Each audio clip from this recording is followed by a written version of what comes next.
Sleepy night, huh? How's the kids? They're great. It's, sleep training for an 8-month-old. She's winning. Oh, she's winning. So. When you have 2 kids, 1 + 1 is not 2.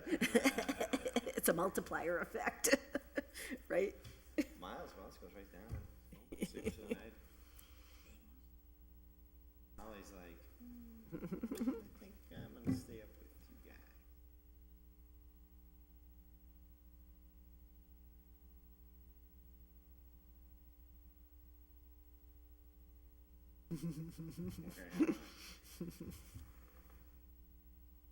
All right, we'll get started. I know Peter's gonna be coming. Crummy day outside, so probably got caught up. Yeah. All right, with that, make a motion to open the finance meeting for February 25th at 6:30. So moved. All's in favor? Aye. All's opposed? First is acceptance of the previous meeting minutes. Everyone have a Mo- chance to review them, or? Yeah, any, Good, you good? good, no? Oh, we said you were running a little late. Motion to accept the minutes? All right, Peter, we just started with the meeting minutes. Did you review them? Did you have any questions or? No questions? Okay. Motion was to approve and accept, and it was seconded. All is in favor? Aye. All opposed? Make a motion to to take move up item 2? number 2 from the table. All in favor? Aye. All opposed? Order that in accordance to Mass General Law, Chapter 44, Section 53A, the city hereby accept the provisions of the Emergency Management Performance Grant. How are you, sir? Good. Come on in, take a seat. Hit the button. Some type of light will come on. And can you tell us a little about the grant? No, this one doesn't have a city match to it, but just what the grant is and what it does. Okay, it's a pretty easy one. It's an emergency management preparedness grant. It's given to us through FEMA. It's for $9,460. And what we're planning on doing with the money is to upgrade our EOC furniture and chairs. In the past, we've purchased smart boards and communication equipment and just emergency management equipment in general. And what is it for again? What type of? Furniture and chairs Furniture and for chairs. our emergency operations center. And how many roughly is that? Like 10 tables, 30 chairs? It's 18 tables and 24 chairs, something like that. Anything else is it going for? Or? And a portable weather station for the EOC.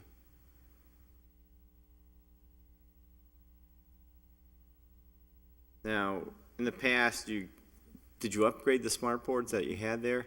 We did. And what happened to the old ones? We donated it to the Council on Aging. It's in their senior center right now, the 2nd floor.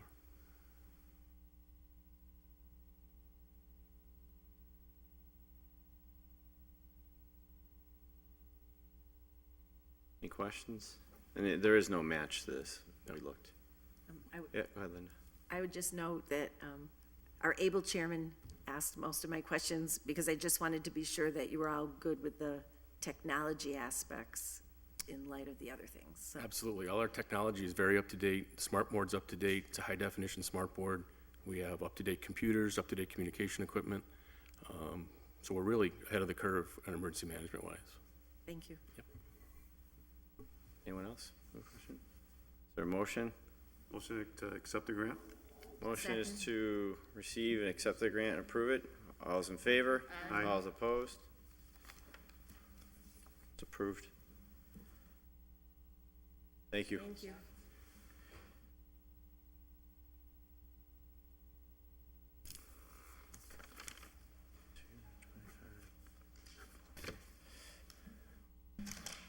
Make a motion to move item number 3 from the agenda. All's in favor? Aye. All's opposed? Order that in acceptance to Mass General Law 44, Section 53A, the city hereby accept the provisions of the hydroelectric unit upgrade grant, so on and so forth. We'll turn it over to Marcos and Jim. Good evening. Thanks for having us. We've been successful in securing $1 million from the Department of Energy Resources from a fund that can only be used for renewable energy projects as qualified under the state's renewable portfolio standards. We are looking to use this $1 million. Only the city can apply and receive it, but we're looking to be a pass-through to the Holyoke Gas and Electric for an active renewable energy project that they have now, which is a significant upgrade, which Jim will describe, to one of the generators at the Hadley Falls Dam. The total project cost is just over $18 million, I believe. And again, Jim will go into details. And this will allow, through the state, the city to just provide that $1 million. There's no net cost to the city at all. We would just be acting as a pass-through. However, the net effect that this grant will have is that it will liberate $1 million of capital funds from that project, which the Gas and Electric will be able to rededicate to the Parsons Paper Cleanup Project. The Gas and Electric, in turn, will also be able to secure an easement on that site in order to expand hydroelectric power there in the future. So what we're doing, in essence, is leveraging this $1 million that is intended for renewable energy for not just upgrades to the dam, which would net us about 1.7 megawatts of more power, but also potentially 2.5 megawatts in the future, and complete the budget for the Parsons Paper cleanup and redevelopment. With that $1 million, we will be able to unlock $2 million that we've received through the redevelopment authority from Mass Development. And I'll be able to also, in case there are questions, because I know that before I was not able to share the entire Parsons budget, we were out to bid up till last Friday, which is the reason why we weren't discussing it publicly. We have received those bids, so I can share the budget information with the committee if they so desire. Please do. I'll pass it on to Jim if it's Chair's pleasure to describe the nature of the project at the Hadley Falls Dam. Okay. Jim? So you may know we have two generators at Hadley Falls Station. They're both about the same size, 15 megawatts each. The unit we refer to as Hadley Unit 1 was over 50 years old, so we did a complete overhaul as we had planned to from the time we acquired the project in 2001. But we timed it so that we completed the overhaul with a mandated fish passage improvement project that was actually recently just completed as well. So as Marco said, it was a $17.6 million upgrade to the dam. We had budgeted to pay the whole project out of the operating fund that was set aside for that, but then this fund was created by the state and targeted for Class 1 renewable energy projects. So there's a portion of this project that we've argued is Class 1, and the state has verbally indicated that they agree. So, the short story is that we can tap a portion of that fund for this project and free up $1 million that was in there so that Redevelopment Authority can match funds already approved by Mass Development to remediate the Parsons site.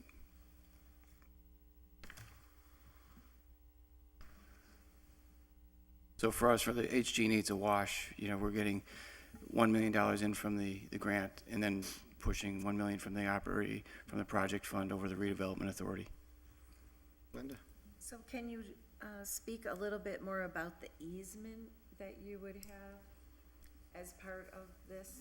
Yes, the Parsons site is strategically important for us on the canal system. It's at the end of the first level canal. We have water quality issues there, and we're deficient in the first level from a flow standpoint. So if we have the ability to put more water into the first level canal, and the Parsons site would be a good area to do that, because if we're moving more water to that end of the canal, it's moving, everything gathers, the debris gathers at that point, and we can push it down and ultimately into the river, where it belongs.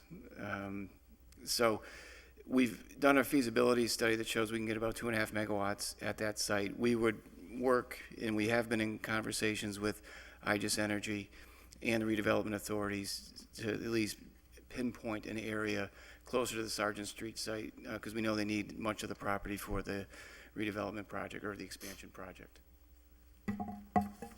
But as Marcos mentioned, if we get 2.5 megawatts additional there, it allows us to make some investments down at the second level canal too, because we'll have more water to feed, more capacity at the second level as well. Any other questions? Mike, did you have questions? Yes, I do. Where to start here? Last night, there were talk about solar units, this pilot program. And the reason I'm asking about that, we're getting a grant for $1 million to increase 1.7 meg down at the dam. Am I understanding that right? Yes. And we're spending actually a lot more than that to increase it by 1.7 megawatts. Well, the 18 total project cost was 17.6 million. All right, but we had these pilot programs in front of us last night where the idea was that each one of these had the potential to produce a megawatt or $5,000 in revenue, tax revenue. And then after further question, it was determined that maybe they might only be able to produce a half a megawatt. So I'm a little lost how we're spending all this money to get 2 megawatts out of the dam. And we've got these other 6 pilot programs that'll, as best I can figure, come nowhere close. Yet the idea that was presented to us last night that we'd get $5,000 in additional revenue per megawatt, and the numbers just aren't coming out right. Can you explain that to me?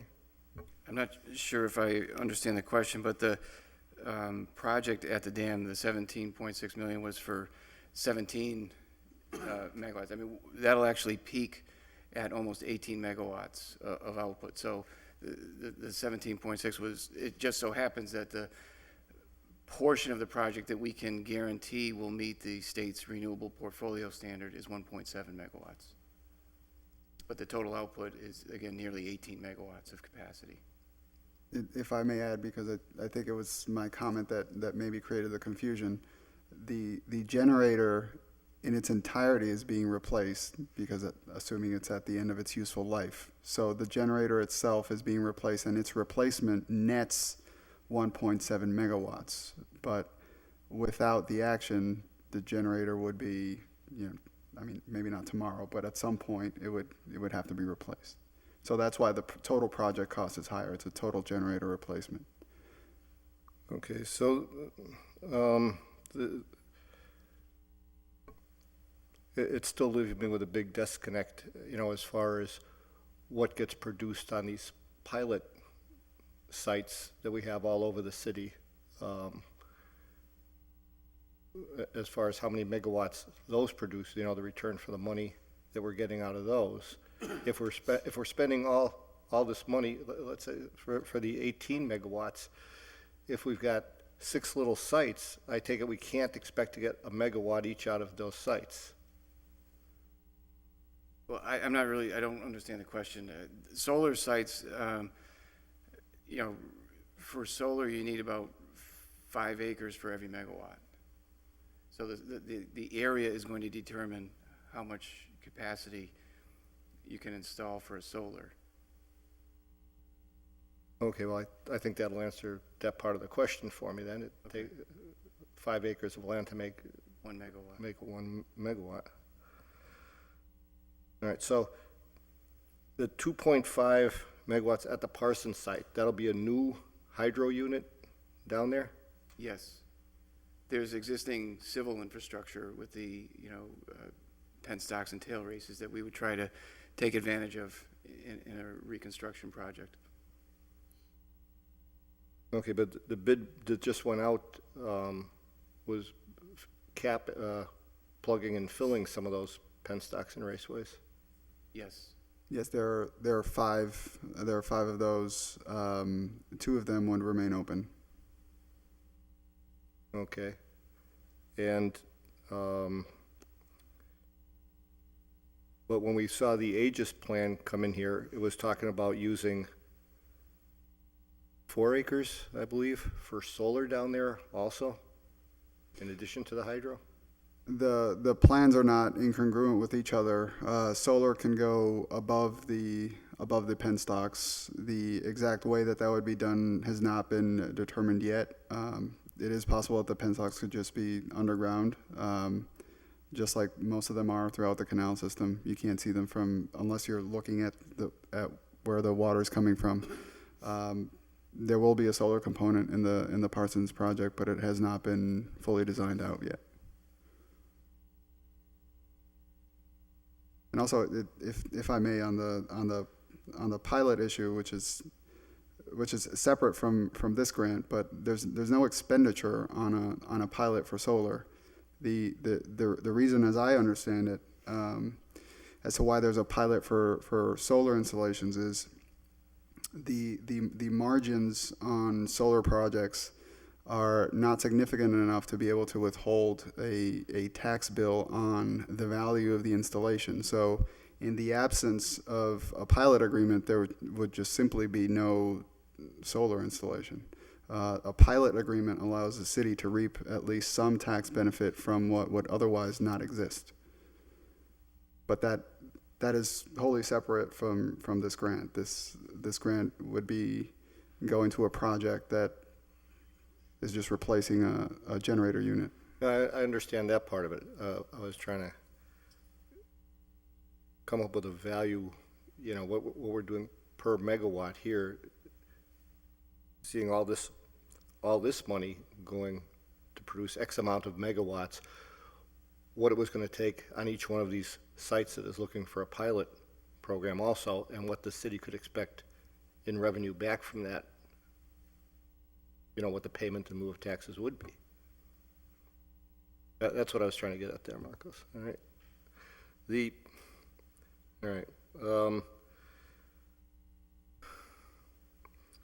So they've already gone out to bid on a project that's not funded? The timing on the Parsons project is wholly dependent on being able to meet the calendar of the canal drawdown schedule. It's what's dictating everything because there's two drawdowns a year. One is coming up at the end of March, between March 22nd and 24th. The second one is in the fall and lasts about a week, 5 days. And those in turn are governed by significant environmental regulations to not affect, some fish, mussels. So essentially we have a window of time under which to align everything for mid-March. Otherwise we would not have a contract or mobilize in time to plug the penstocks. Therefore, the only prudent thing for us to do was to go out to bid, understanding that we're still looking to secure the finances. And so up to this point, we have everything aligned if all approvals are in place. We secured part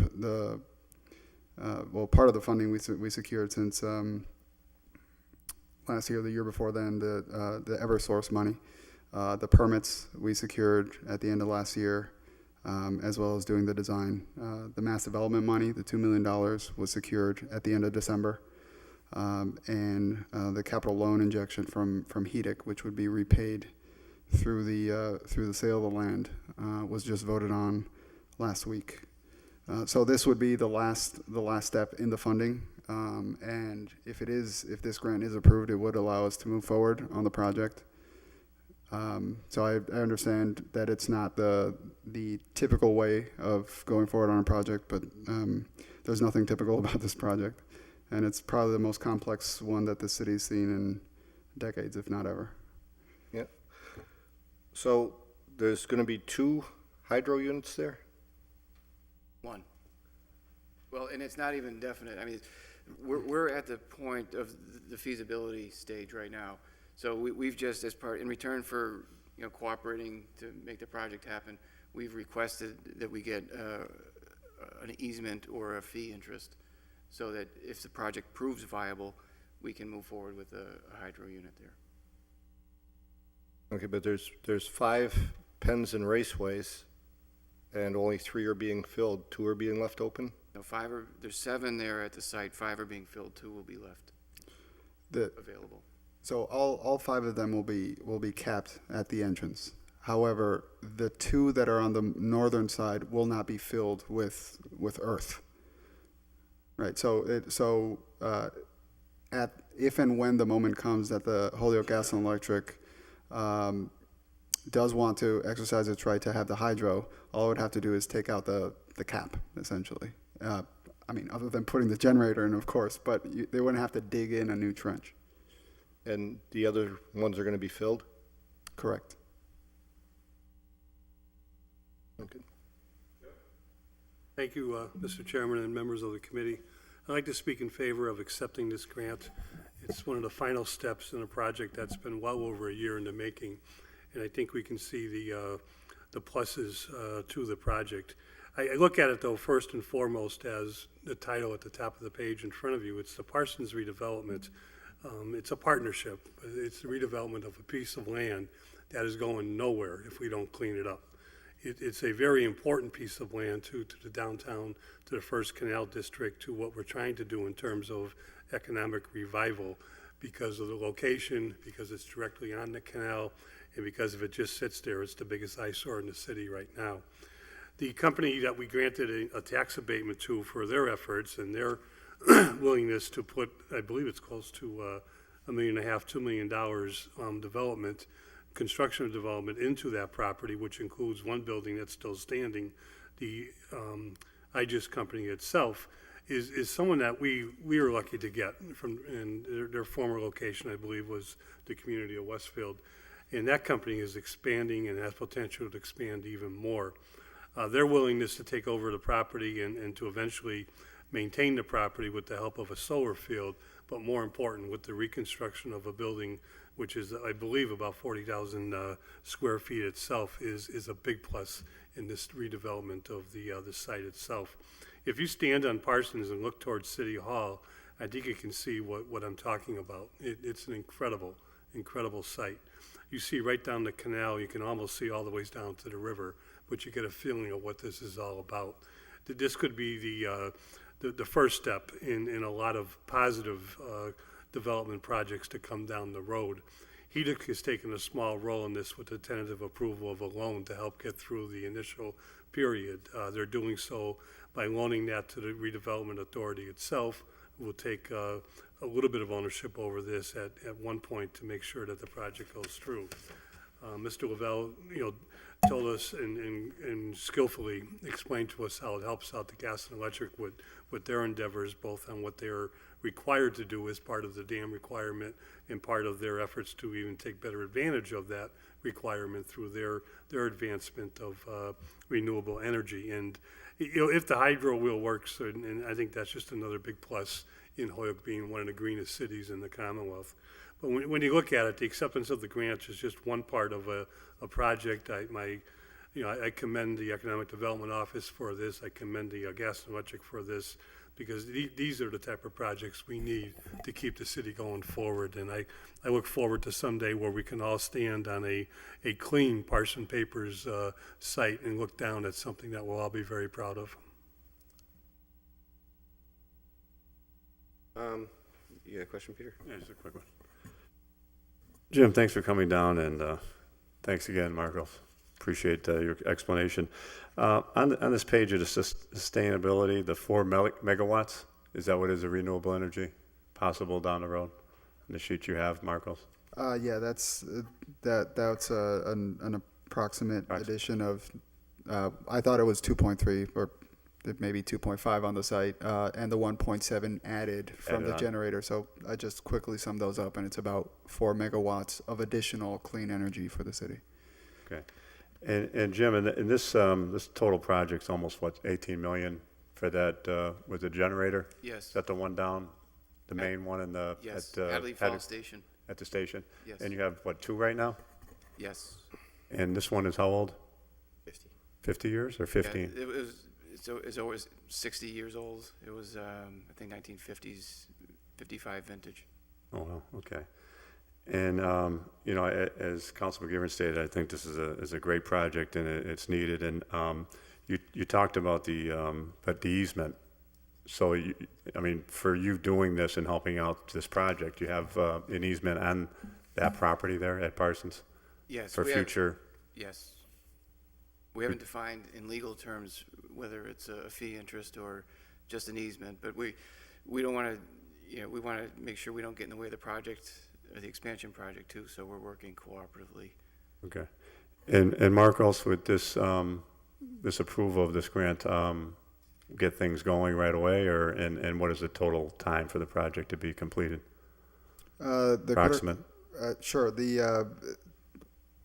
The critical timeline is the next 2 weeks, as we finish the contractual documents with the HEDIC loan between the HRA and the HG&E, between the city and the HG&E as part of the grant. By the way, every arrow in the little flow chart represents a contract, so that's what I mean by finishing up those signatures. We'll have a big signature party next Thursday, March 3rd at the Redevelopment Authority meeting. And then, so we'll be finishing up the contract with the lowest qualified bid, and we should have a contractor mobilized on site by mid-March to make sure that we're in place for the March 22nd canal drawdown. There's only 3 days, so we need to make sure we use every one of those hours.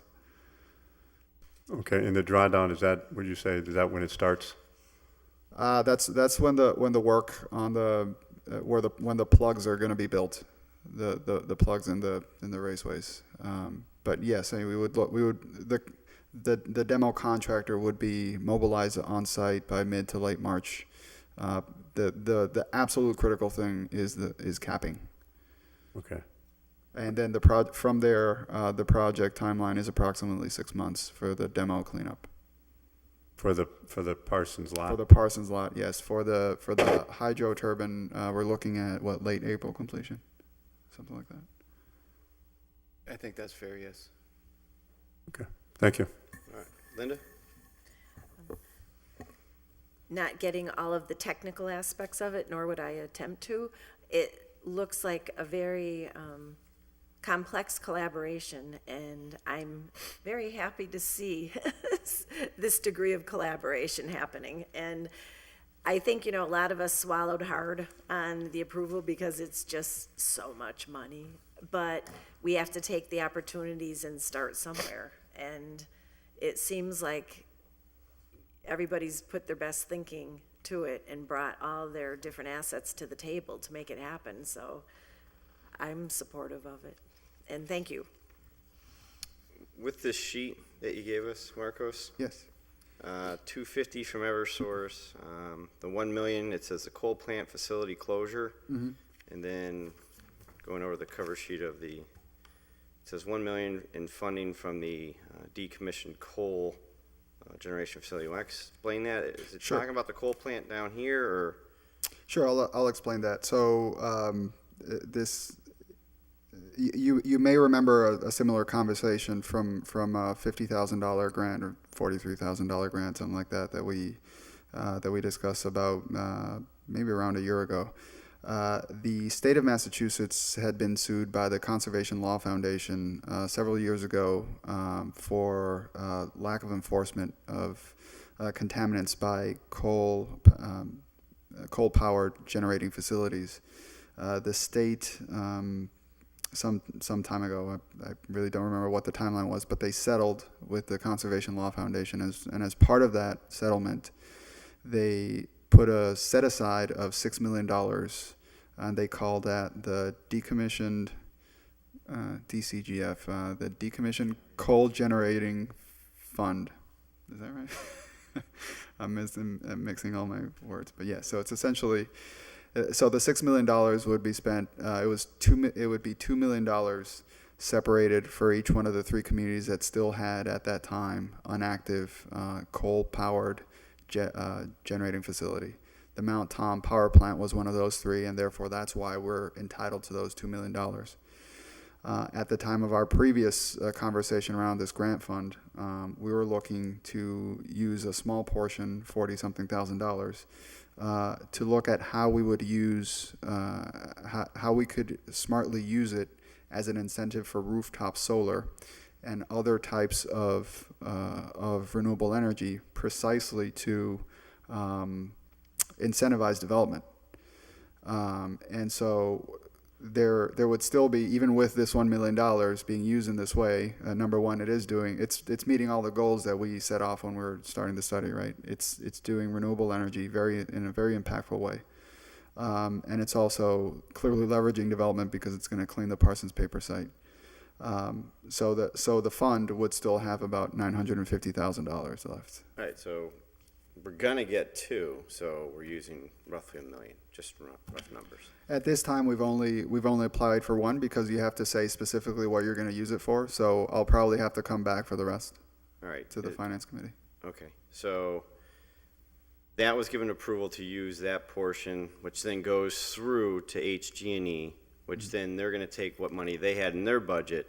They'll take this money, kick out that money so it can go to the HRA. Yes. Okay, because HRA can't get it specifically in this fashion. You have to go through. That's correct. The HRA wouldn't be, well, the HRA would have no use for the $1 million. I mean, neither does the city technically, but yes, the gas and electric cannot get it directly. By the settlement, it has to be the city. All right, so now the HRA gets $1 million in their, call it their checking account. Yep. HEDIC, and I was looking at their minutes of the meeting. This one says 400,000. Minutes of the meeting says 500,000. Which The old, The original discussion was $500,000. The most recent vote was last week, where we voted on $400,000. It's tentative to some language in the contract that pertains to the payback from HRA and what's going on between HEDIC and HRA. But once that language is there, I can sign off on it and the loan will go forward. But it's more of a line of credit. It's $400,000. Right, so it's a loan, Joe, from HEDIC to who? HRA? HRA is going to get the loan. So they're going to HEDIC have, is going to remain, I don't want to say partner, Marcus, but he's going to remain as a silent partner with the project. Because this is already part of HRA's economic development plan, so it makes sense that they do it. all right, so they're going to get $1.5 million to do the cleanup, and it says sale. So 1.5 is for all the cleanup that's going on there. Is that correct, or how we disperse in the 1.5?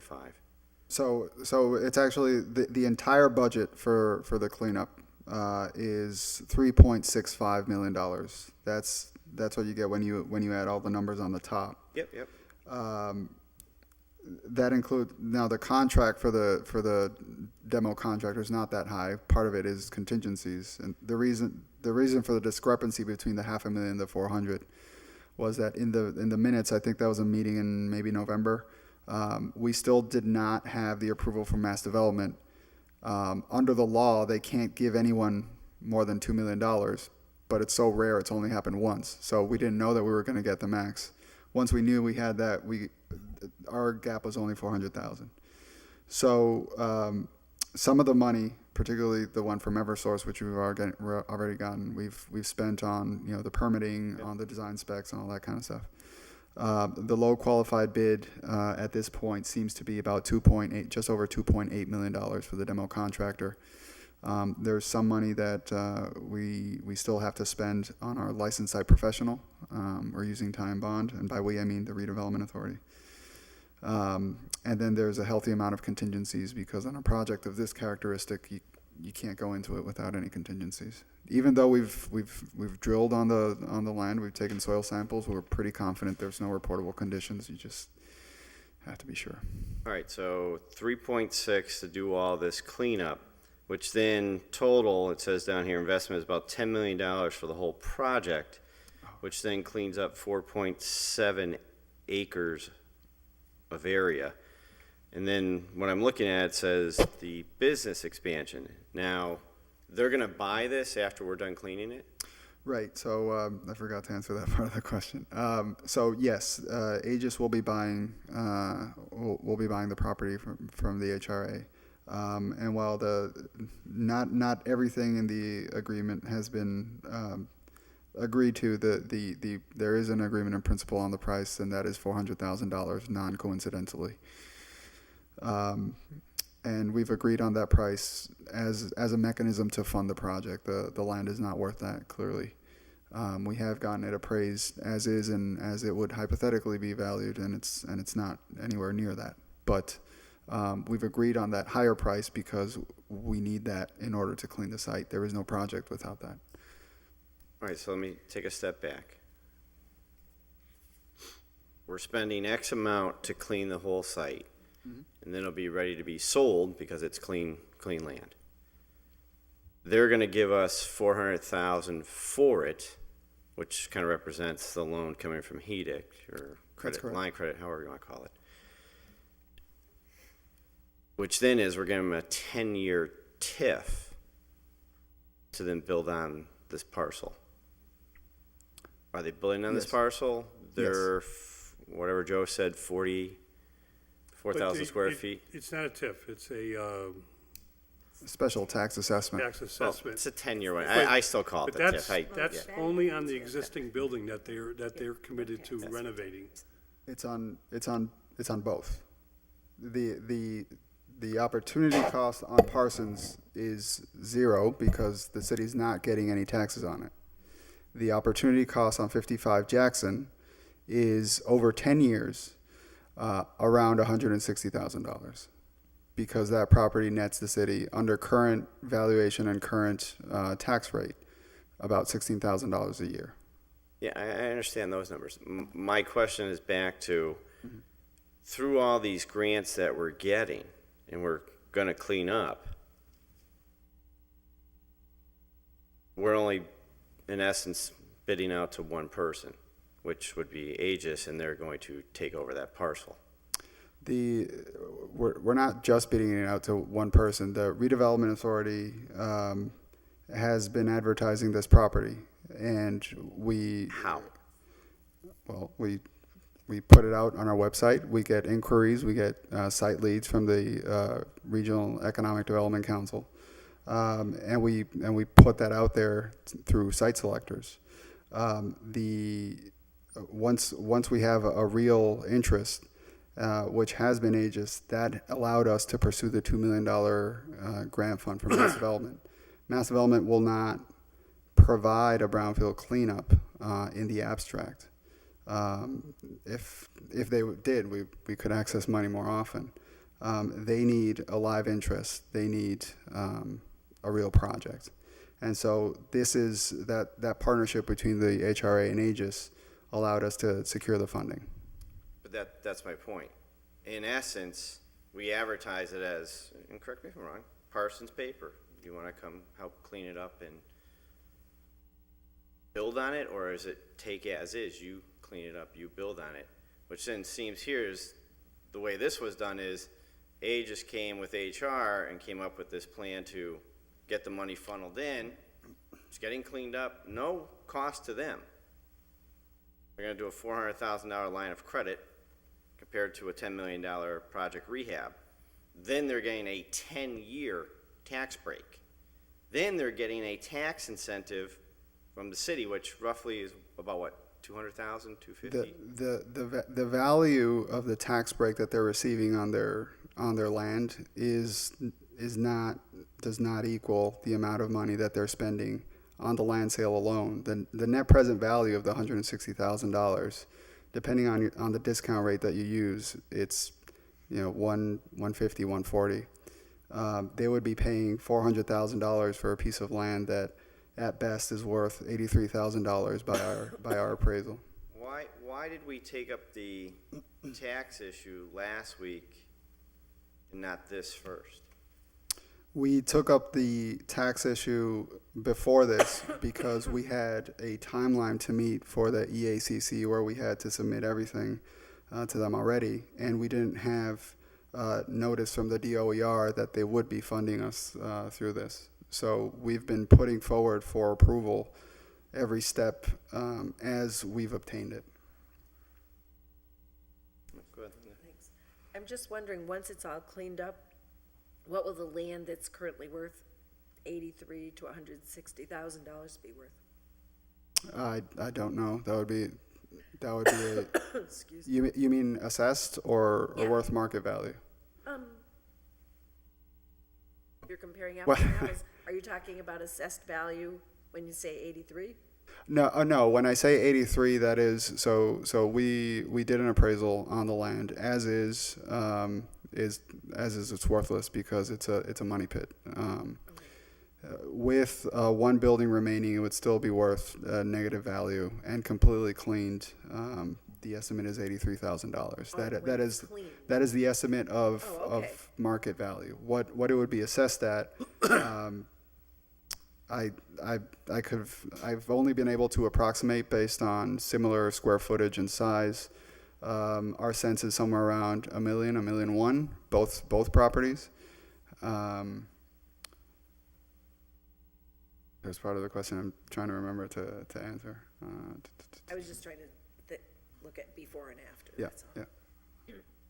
Thank you. Joe? What I was trying to say about the taxes is Aegis itself will continue to pay their property tax on their existing building, their existing parcel, and the tax abatement that we granted will not go into effect unless the project goes forward. And I don't, the timing of the vote, I think we were told this last week, but the timing of the vote was, as Marcus said, because of the tight timetable with the canal being down and the draw out and the whole project itself being as complex as it is. We set up the HRA as we set up HEDIC to go after business, to go after expanding business, to go after and to look for businesses to come into the community. And we do that for a reason. You know, we use Mass General laws to set up both bodies. They're different in nature, but similar at the same time. They can only do what this body allows them to go after. But we take them away from the 30B process. We take them away from looking for the best potential developer for any given site, and we do so with taking a lot into consideration. And I think that what we're taking into consideration here is a new business to Holyoke, not a new business, a renewable energy business that is a type of business that can grow in this economy, can grow in this atmosphere, and they're a good fit for the canal level. They're a good fit for what we're trying to do downtown. No one, if we sold Parsons Paper to a developer for $1, no one's going to come in and clean up that mess. It was one of the oldest paper mills when it burnt down in the city. The type of paper mill it was complicated, the brownfields, the type of cleanup it needs, the type of building structure it was complicates the brownfield cleanup itself. So I know it sounds like there's a lot of money being flung around and one company's benefited from it, but everybody's taking a benefit from this in the long run, including the gas and electric, including the city, where eventually we will have a new company. Immediately we'll have some new jobs. And the building that they're going to renovate, the dollar figure I saw will be, once the construction is done, close to a $1.2 million value just on the building. And the land as it's developed, eventually, I know we all would prefer that the solar field project wasn't part of it, but it's a stepping stone, a stopgap measure for the time being. And down the road, we hope that's developed even more, and we see a bigger profit with a little patience, but a bigger profit for the future generations. With that, Joe, for the solar fields that are going on the land, seeing how you have wonderful to offer, is there anything in the contracts that we're putting to say that they can't stay a certain number of years, or it can be expanded on after a certain time frame, other than just being solar fields? That contract is with HRA. I would defer that to Marcos or the HRA members, so as not to give you faulty information, Mr. Chairman. Linda? Can I ask you just to go back to a comment you made about the taxes on the existing building? I guess I understood when we passed the 10-year special tax thing at the city council that that building was going to be part of that as well. But your understanding is that the current building will be paying taxes? So if I may, I don't know if the That's question's to mine, me or to Joe. Well, it's Well, my understanding, yes. well- But I'm looking at Marcus like, So the order established that it was for both 84 Sergeant Street, which is the Parsons Paper site, and 55 Jackson Street, which is where Aegis Energy is now. So it's for both sites. However, that STA will not kick in at all if this project doesn't go forward. So the STA is academic if the project doesn't go forward. Well, right, but I mean, the whole intention is that it will. Correct. And I just wanted to be Correct. sure I understood it correctly, Yes. because when I voted on it, I understood that was applying to both. And that was another thing that made me swallow kind of hard, because they just had a TIF. And so it was like, so they go from a TIF, and then they're paying taxes for like a year on that, and then they're gonna get 10 years free again. So that was just part of, there were a couple things we didn't like about it. That was one of the ones I was like, really? They kind of already got it once, so they're getting two bites at the apple in that regard. And the other was the solar, but it seemed like Joe had a little different understanding on that. well, TIFs can only be on new construction. I know that Right, for a right, fact. right, but And as if far as- STAs can be on more than new construction, I did not have that understanding myself. And I apologize, but it's, to me, it should be just on a new construction. Is that how you see it, Marcos? So I mentioned this in the DGR, and now I can expand it here. The last thing I want to do is give away or propose any giveaway of city tax dollars, because part of the mission that's been imbued onto my department is to increase the tax base. However, I can tell you that with all the hacking that we've done here, it was absolutely necessary to be able to make the finances work, to have a 10-year STA on both properties, so that the value compensation to the business, so that the value compensated to the business what they're artificially inflating the payment on the land. They, when they come in to buy the land, no one's going to buy a land at a 300% premium, and that's essentially what they're doing. So, in order to compensate for that, no business owner would agree on a 300% premium. right. So that's how we're compensating it. So another way of seeing it, if you will, is the STA is part of the city, is a city contribution over 10 years, but instead of coming in for free cash, we're monetizing it through this mechanism. And I hear you. I just wanted to make sure we all had the same understanding, because we didn't. That's all. Thank you. Mike? Marcos, if Aegis wasn't involved, if this was just between the city and Hoyoke Gas and Electric, with them putting in the hydro units, the solar fields, redirecting the money, could this have been done in just a clean, marketable lot left there for someone else besides Aegis? Not under this framework. If we hadn't had Aegis, since the examples with them, we would not have been able to secure the $2 million. Because you had to have a developer. Because I have to have a developer in hand to be able to do that. HG&E couldn't be the developer? HG&E would have to have a project. Other than the hydro wheel, I mean, they would have to have a project that looks at when mass development is looking at these grants. And again, getting $2 million, I don't intend to pat myself on the back on this, but it's a big deal. Don't get me wrong, it is a big deal. I know enough about this stuff. This much I can tell the rest of the committee, and when it comes before the city council, I'll be in favor of it. The cleanup on this site alone is more than the city could ever afford. All right, it'd eat up our demolition redevelopment budget for 10 years. We wouldn't do anything else but put the money away to do this 10 years from now. it's an amazing amount. Everything in that cellar hole is gonna have to be hauled off as commingled contaminated waste. So to put it in context, the state brownfields fund at the time of our application sat at just over $7 million for the entire state. So we took over 25% of that. And the reason why they were willing to do that was that we had a very strong applicant that showed not only growth over the past 10 years, but how they would grow immediately, the amount of investment that they would put into the building, and the big problem that would be resolving, as you've just described. So to get back to the answer, no, we wouldn't have been able to just do it as a marketable lot. That would be great if the state would allow us to do that, because then we could be more proactive with some of them. We would have a whole host of sites.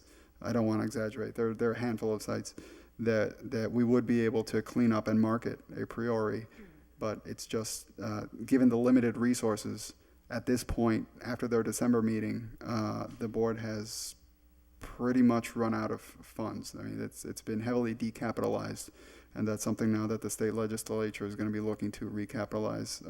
As I understand it, Governor Baker has proposed in his new economic development bill, which he unveiled about a month ago now. There is a proposal to recapitalize the fund, but with that limited amount, it's always limited, right? In Massachusetts, with our history of industrialization, they have to prioritize, and the way they've chosen to prioritize is you have to have a live project, or relatively, the bigger the ask, the more real it has to be. So that. No, the only thing that's hanging me up on this section, and it's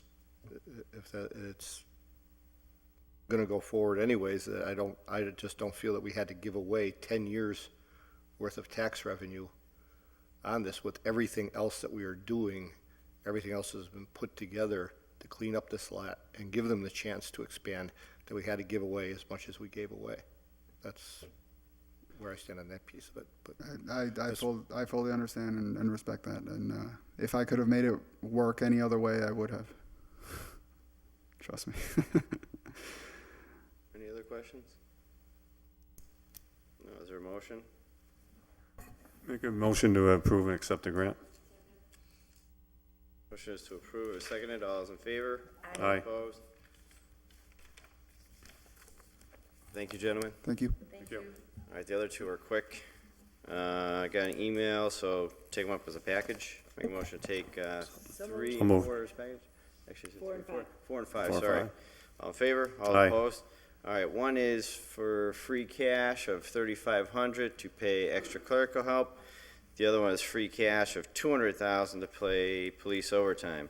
I received an email from Sandy Smith saying that the $3,500 is no longer needed because she's taken it from her assistant, who then moved into the tax collector's office. So that pool of money is still left in the salary. So she's taking it from there to pay this, which then I asked for an update on what was left in the account. So this is to deny because they don't want it anymore. The free cash for $200,000 to pay overtime. The chief has sent an email saying that they are redoing their numbers and most likely coming back for $150. We haven't received it yet, but he wants this one motion to deny as well. So And moved. motion to deny both. Motion is to deny both. All those in favor? Aye. All opposed? Motion to adjourn. Second. All in favor? All Aye. opposed?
See you when we see you.